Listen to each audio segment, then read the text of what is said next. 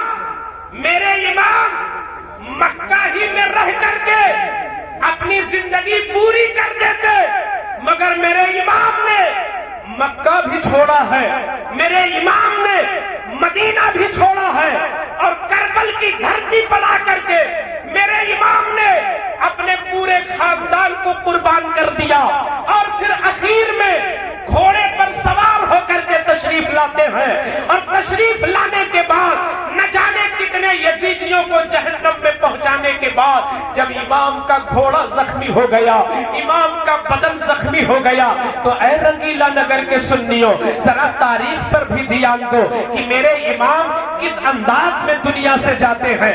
اگر امام چاہتے تو گھوڑے کی پیٹھ پر لیٹ جاتے، روح نکل جاتی، میرے امام چاہتے تو زمین پر اتر کے بیٹھ جاتے، روح نکل جاتی، میرے امام چاہتے تو کربل کی دھرتی پر لیٹ جاتے، روح نکل جاتی، مگر جب روح نکلنے کا وقت آیا ہے تو امام نے سجدے میں اپنی پیشانی کو لگا کر کے اپنی روح کو پیش کیا ہے بارگاہ مولا میں، دنیا کو بتا دیا کہ اے حسین کا نعرہ لگانے والوں، حسین نے صرف اس لیے اپنے خاندان کو لٹایا ہے کہ جب تک تم زندہ رہو تمہاری پیشانی غیروں کے یہاں نہ جھکے تو اللہ کے لیے جھکے، جھکتے رہو گے بلند رہو۔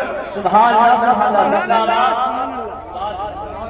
ایک اور کڑوی بات، یہ آخری بات ہوگی، مجھے معاف کیجئے گا، آج ہماری قوم یہ چاہتی ہے کہ وہ تقریر سنے جس میں صرف مزہ آئے، اور یہ نہیں چاہتی کہ جس سے ہم کچھ سدھر جائیں۔ ایک حدیث میں نے پڑھا کہ اللہ کے رسول نے فرمایا کہ رسول اللہ نے فرمایا کہ اللہ عمر پر رحم کرے کہ ان کی حق گوئی نے ان کے دوستوں کو کم کر دیا، ان کی حق گوئی نے ان کے دوست کم کر دیے۔ مطلب کیا ہے؟ جو حق بولتا ہے اس کے دوست کم ہوتے ہیں۔ یہ بتاؤ کہ حضور کے صحابہ تقریباً 1,24,000 تھے، کتنے تھے؟ یہ میری آخری بات ہوگی، بہت اہم بات ہوگی۔ 1,24,000 صحابہ تھے حضور کے۔ ان علماء میں یا آپ لوگوں میں کوئی یہ مجھے بتائے کہ کیا کوئی صحابی ایسا بھی گزرا ہے جس کے چہرے پہ داڑھی نہ ہو؟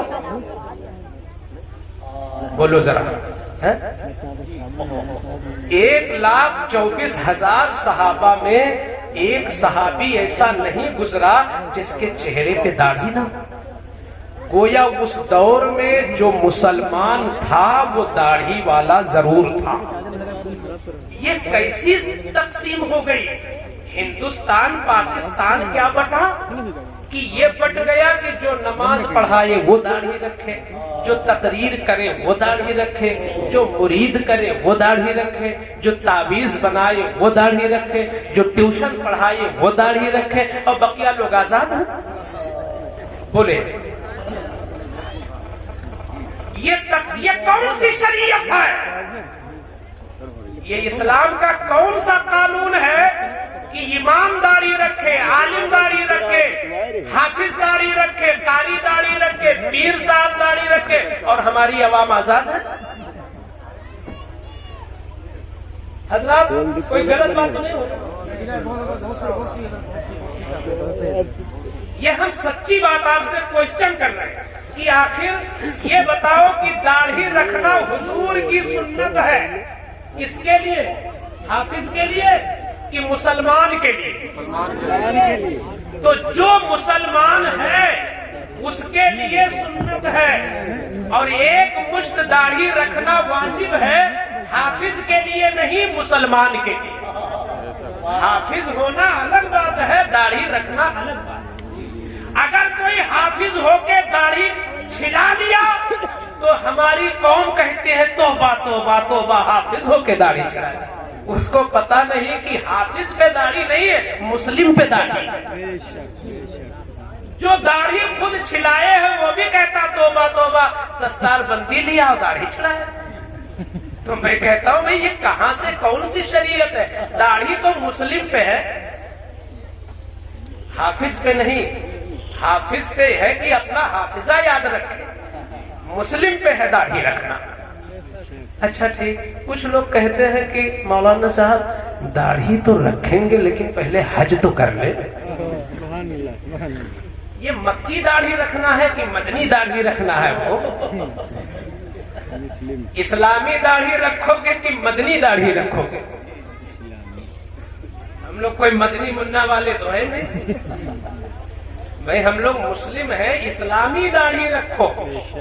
اور کیا پتا کہ آپ حج کر پاؤ گے کہ نہیں جب تک زندہ رہو گے کہ نہیں۔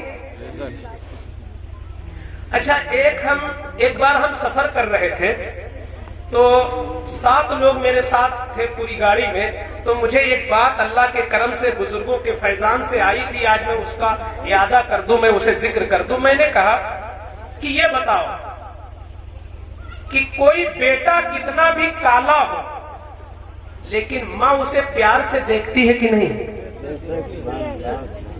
پڑوسی عیب نکالے گا مگر ماں عیب نہیں نکالے گی۔ اور بیٹا سندر نہیں ہے تو بھی بیٹا کو سندر ہی کہتی ہے ماں، یہ اس کا پیار ہے۔ لیکن جب اس کو باہر بھیجتی ہے تو جیسا بھی ہے نہلا کے دھلا کے سنوار کے تیل لگا کے بھیجتی ہے تاکہ میرا بیٹا اچھا نظر آئے، ہے کہ نہیں؟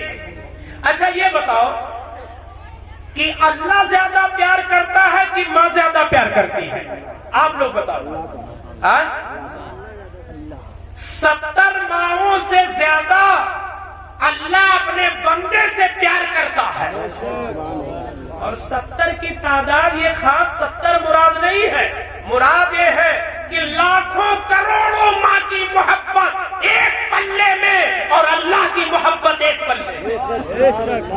آپ سے ہم سے ان سے اللہ اتنا پیار کرتا ہے۔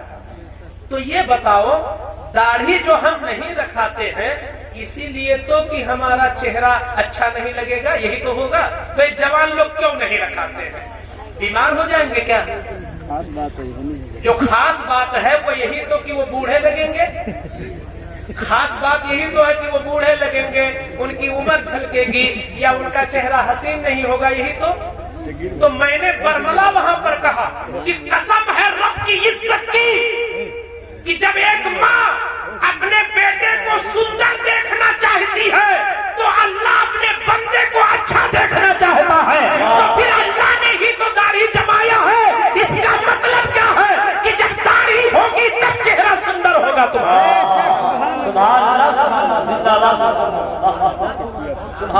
اگر تمہاری اس میں قباحت ہوتی تو اللہ جماتا ہی نہ۔ یہ بھی تو قدرت دیکھو کہ لڑکی ہو گئی 20 سال کی مگر ایک بال نہیں ہے، اور لڑکا ابھی 14 ہی سال کا ہے تو ریکھیں نکل آئی ہے۔ یہ کیا مطلب ہے؟ یہ اللہ قدرت پہ اگر تمہیں یقین ہے تو اس کی تقسیم پہ راضی ہو جائے۔ اگر تمہارے لیے داڑھی صحیح نہ ہوتی تو عرش کا مالک، فرش کا خالق، کائنات کا پالنہار، ذوالجلال والاکرام، جس کی قدرتوں پہ ہم قربان، وہ مولا تمہارے چہرے میں داڑھی اگاتا ہی نہیں. اس کا مطلب یہ ہے کہ داڑھی میں تمہاری دنیاوی نفع بھی ہے. زندہ باد. اگر تمہیں اپنے مولا پہ یقین ہے تو جوانوں تم اپنے چہرے پہ داڑھی رکھا کے دکھا دو کہ ہم حسین کے غلام ہیں. حسین جب کربل میں آئے ہیں تو داڑھی لے کے آئے ہیں, اور غلام حسین بھی دنیا میں رہے گا تو داڑھی کے ساتھ رہے گا. نعرہ تکبیر, نعرہ رسالت. اور اگر تمہیں یہ ڈر ہے کہ میں داڑھی رکھا لوں گا تو میری شادی نہیں ہوگی, ایسی لڑکیوں کو جوتیوں کی نوک سے مار دینا جو تمہاری داڑھی کی وجہ سے تمہیں ناپسند کرے. اللہ نے بہت سارے جوڑے پیدا کیے ہیں, آج کئی عالمہ تمہیں مل سکتی ہیں. تم داڑھی رکھانے کی ہمت تو پیدا کرو اپنے اندر. اللہ نے ہمارے چہرے پہ داڑھی اگا کے بتا دیا کہ جب تک بغیر داڑھی کے رہنا تمہارے لیے مناسب تھا, جب تک میں نے بغیر داڑھی کے رکھا, اور جب داڑھی اگ گئی اس کا مطلب اب تیرا حسن داڑھی میں ہے. ایک آخری مسئلہ بیان کر دوں بہار شریعت کا. اللہ نے مسلمانوں کو اتنا مقدس بنایا ہے کہ یہ ناخون بھی کاٹے تو نالی میں نہ بہائے. تمہارے ناخون کو بھی محترم بنایا ہے اللہ نے. اپنی مونچھیں بھی کاٹو تو نالی میں نہ بہاؤ. تمہارا بال بھی محترم ہے, تمہارا ناخون بھی محترم ہے.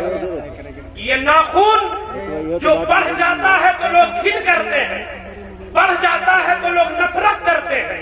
اس ناخون کو بھی کاٹو تو زمین میں دفن کرو, کیونکہ تم مسلمان ہو, تمہارا ناخون بھی عزت کے لائق. اے سنیوں, یہ کیسا رنگیلا, یہ کیسا رنگ کہ جب ناخون کو نالی میں پھینکنے کی اجازت نہیں ہے تو تم نائیوں کے دکانوں میں جا کر رسول کی پیاری سنت کو چھلوا کر تم پیروں سے رونگاتے ہو اور تم نالی میں پھینکواتے ہو, اور کل حضور کے سامنے کون سا چہرہ لے کے جاؤ. اگر میرے جملے نے تمہارے دل پہ کوئی چوٹ ماری ہو تو کچھ جوان کھڑے ہو کر اعلان کر دیں آل رسول کی موجودگی میں انشاءاللہ سے ہم داڑھی رکھیں گے. کھڑے ہو جائے کچھ لوگ, سبحان اللہ. کوئی ان کا جوڑا کھڑا ہو جائے, سبحان اللہ سبحان اللہ. اور کوئی آئے حضرت سے مصافحہ کر لیں. نعرہ تکبیر, داڑھی رکھیں. نعرہ